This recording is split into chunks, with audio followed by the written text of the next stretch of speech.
एवं विद्वान शिक्षक यशस्वी बाबा प्रिय बच्चे सबको सुप्रभात।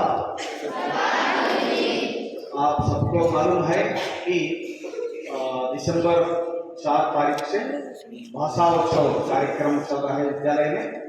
उसी का अंतर्गत में आज दिनांक 7/12/2024 को और भाषाओं का महत्व और उसका पर्यावरण के ऊपर कविताओं का प्रभाव, इसके बारे में 3 9वीं कक्षा का बालक आपके सामने आपके सम्मुख प्रस्तुत करने को मैं बुलाना चाहता हूँ। 9वीं कक्षा का आइए पर्यावरण के बारे में एक कविता, सुंदर कविता प्रस्तुत करने जा रहा है।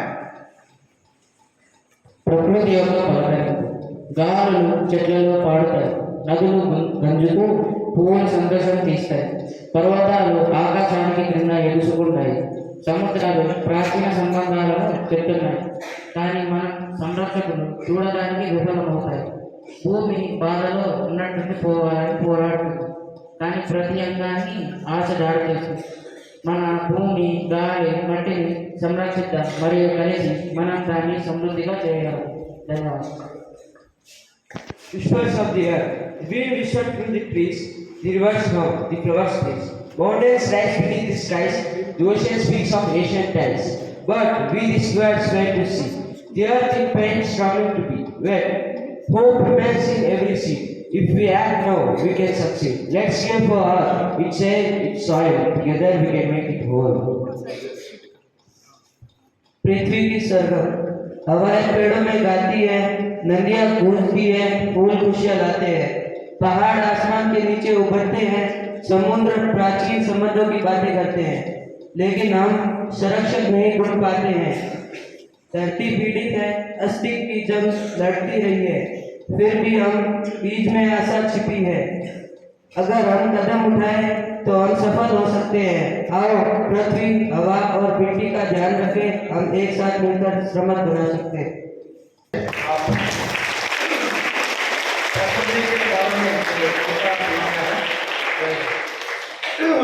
बहुत अच्छी तरह से आपने सुना है, आपके लिए धन्यवाद।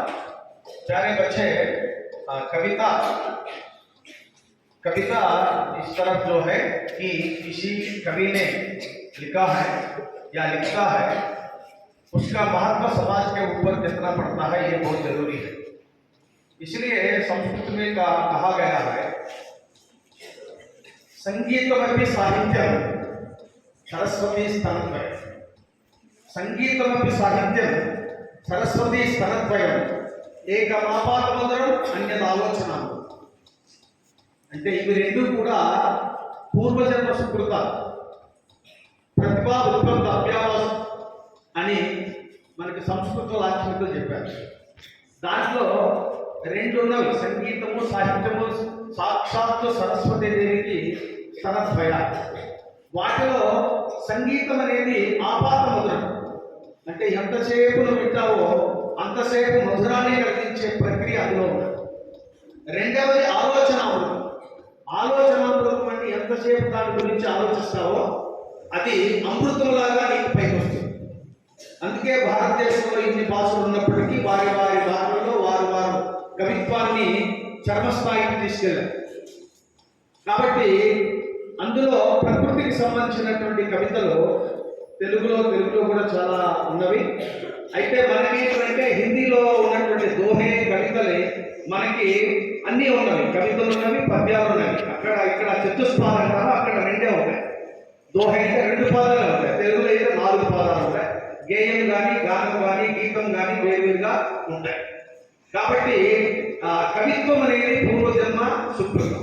అది రచించాలి అంటే, కవిత్వం రావాలంటే ముందేంటంటే మనకి మనసులో ఉన్నటువంటి, మన మనసులో లోకాన్ని, సమాజాన్ని, ప్రపంచాన్ని చదవాలి, అర్థం చేసుకొని అవి మాటల రూపంలో పెట్టేదే కవిత్వం. కాబట్టి పూర్వకులు దీని గురించి చాలా చక్కగా చెప్పారు. 1-2 మాటలు చెప్పి మీకు నేను ముగిస్తాను.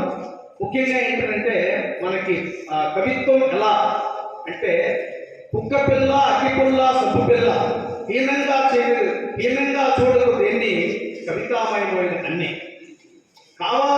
రసనిర్దేశం కానివోయ్ రసనిర్దేశం ఉండాలోయ్ కవితావేశం అని శ్రీశ్రీ గారు చెప్పారు. ప్రపంచం ఒక పద్మవ్యూహం, కవిత్వం ఒక తీరని దాహం.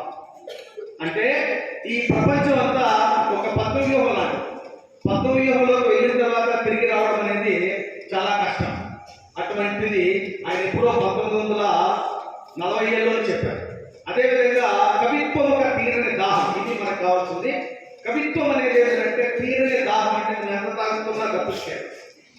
అటువంటి మహా అద్భుతమైనటువంటి కవితలు మనకు తెలుగులో అదేవిధంగా అన్ని భాషల్లో ఉన్నాయి.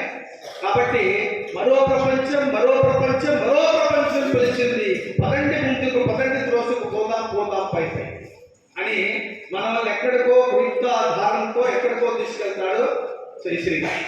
ఇదంతా కూడా కవితామయమైనటువంటి విశ్వవ్యాప్తంగా ప్రపంచంలో ఈ భాషల యొక్క సౌరభాన్ని, ముఖ్యంగా తెలుగు భాష యొక్క సౌరభాన్ని నిలిపినటువంటి మహాకవి శ్రీశ్రీ గారు.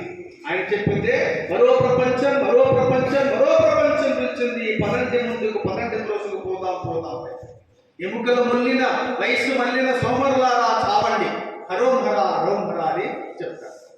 కాబట్టి ఇది మనం వ్యాఖ్యానించుకుంటే చాలా సమయం పడుతుంది. అయినా కవిత చాలు కాబట్టి మీకు చెప్తున్నాను. అదేవిధంగా తెలుగులో మనకి ప్రకృతికి సంబంధించినటువంటి ప్రకృతిమయమైనటువంటి మనకు తెలుగులో ఒక ఏంటంటే మన యొక్క ధర్మము, తెలుగు వాళ్ళు ప్రకృతిని దేవునిగా భావించినటువంటిది విధానం మన తెలుగులో ఉన్నది. మిగతా భాషలేము కానీ ప్రకృతే ఒక దైవ స్వరూపం. ఆ విధంగా భావించి దాన్ని పూజించడం తెలుగు వారి యొక్క ఆచారం. కాబట్టి దాన్ని ఆ రోజుల్లోనే చెప్పారు.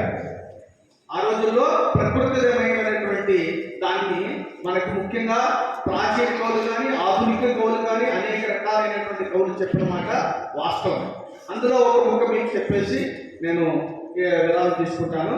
ముఖ్యంగా రామరాజ భూషణుడు అష్టదిగ్గజ కవుల్లో ప్రముఖ కవి. ఆయన భారతదేశం యొక్క ముఖ చిత్రాన్ని చూస్తూ ప్రకృతి ఎలా ఉంటుంది అని చాలా చక్కగా తన శిక్షపత్రంలో చెప్పాడు. లలనా జనాపాంగవ లనా వసదనంగ తులనాభిగా భంగ ప్రసంగ అలసా నెల విలోల తలసాస వరసాల పరసాదర సుఖాల పన విశాల అతికాంతల వికాంత అని ఈ విధంగా తీసుకుంటూ వెళ్తాడు. దీంట్లో ఒక ముక్క మనకు అర్థం కాదు. ఇది అంత ప్రకృతమైన, అంటే ఆయన చెప్పింది ఏంటంటే మధుమాసం, అంటే మాసాలలోకెల్లా మధుమాసం ఋతురాజు అంటారు. హిందీలో అయితే ఋతురాజు అంటారు, తెలుగులో అయితే మధుమాసం అంటారు. ఇది ప్రకృతి రమణీయమైన పుష్పాలన్నీ పుష్పించి కాబట్టి ఇలా చక్కటి వాతావరణం ఏర్పడినటువంటి స్థితి భారతదేశంలో ఉంది. అదే భాషల ద్వారా వ్యక్తపరిచారు.